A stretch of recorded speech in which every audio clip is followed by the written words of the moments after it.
So conflict is what's going to be caused from the outer and inner problems, from the plot problems that are solved and the additional troubles that we're throwing on them, to the inner problems that the main characters are dealing with, and of course always making those problems worse. So this is where we're going to come across a lot of conflict, situations where tension will happen, where mystery could happen and conflict takes place.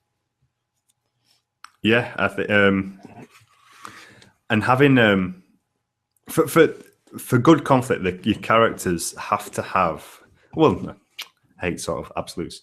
Should have. It helps if they have. I'm going to be diplomatic now. Your blue t-shirt's having a calming effect. I'm over the agitation. Yeah, I'm going to go throw this away at the end of the show. I'm done. It's took center stage here today. I bet you put it on your thought. Yeah, you won't even notice. It'll be fine. I won't even notice it. It helps if your characters have clear goals, because as soon as someone has a goal, then there's room for conflict. Yeah, that's a great point. And if you want to use a different word for conflict, we could call it drama. That your story really can't exist without. No, we can't. What did it? You really can't have it without it. Someone asked me, so this is a few weeks ago in the short story class, they're like, well, what if I wanted to tell us a story about a family going to the beach? I was like, well, there better be a damn shark going to eat somebody on that beach. Something better happen, because it's just something where nothing happens in a story. It just feels, why am I reading it? Why am I bothering if there's not something that's taking place? There's not some drama. There's not some conflict happening. There's not these things happening that we are putting into place to make me feel a little bit on edge, because I want to go to escape to a book to be on edge so I can come back and be able to deal with my normal life. Yeah. And it's great if you've got a setting like a beach, and you can kind of like juxtapose that with, that's a really tranquil, fun-loving place. And, there's a shark there, or there's a killer there, or not that they have to be like this, or, say romance, say, suddenly the husband or the wife sees like an ex-partner of the person they're with, and it creates a conflict. Something has to happen when you get there. And, these settings can be really, really good places to have conflict, because it almost seems out of place. But yeah, it can't. The setting can't be the be all and end all of the story. Yeah, and this is one of the things that you can look at now with your manuscript. You've got it all laid out. You're doing your bird's eye, and you're looking at each of the scenes, and you're saying, "Is there any conflict in this scene?" Well, if there's not any conflict in this scene, what is it that this scene is doing here? So those, especially transition scenes, this is a good place where you can say, all right, I either need to add conflict to this transition scene or get rid of it. And by transition, I mean that we're traveling between two different places. We're moving in time between two different places.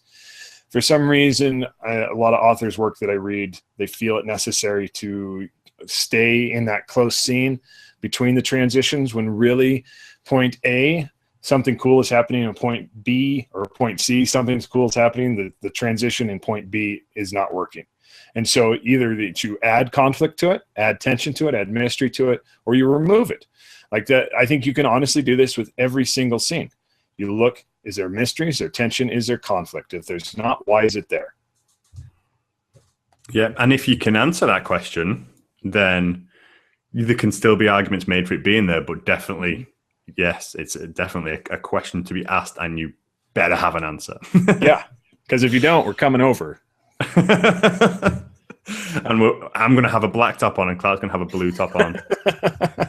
You're going to be so freaked out. Yeah, you are. It's going to be over. So, so all of these, I think, really can be pretty simple when you think about it: the mystery, the conflict, and the tension. But there's a lot more to these than this, and we're going to be going into more depth with this with our course, because each one of these actually has a 3-part segment to it. with, for instance, mystery. Mystery moves into curiosity and then explanation. And so like each one of these is going to take place in different levels. So there's a lot to it. And I know that in a short period like we've got on the show today, we can't cover every single thing, but I hope that we're giving you something so that you can go through and take a look at the basics. Do I have mystery? Do I have tension? Do I have conflict? Definitely. Yeah.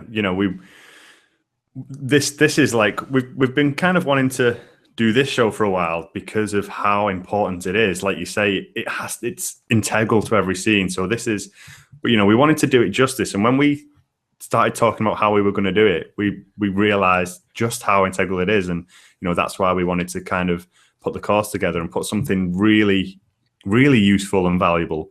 But as we say, I hope that this is really covering kind of the basics, and, that it's allowing you to kind of listen to the show and go away and, just make a brief little checklist to help you when you're looking over things. Yeah. And this works not just with the scenes, this also works with the characters. If you have multidimensional characters, they should have one of these elements about them, that they cause conflict, that they have tension in their life, that they are the mystery, something like that you can take a look and say, well, you know what? I'm trying to make this person be multidimensional. I've had beta readers come back and say, I'm just not feeling this with this character. Well, that could be a time to go in and see if you've added enough tension in their life. They've got conflict going on in the story. If they're that key to mystery, that they're the ones who makes your protagonist wonder, oh, what's going to happen next? Should I continue asking him about this, because it's kind of personal or something like that.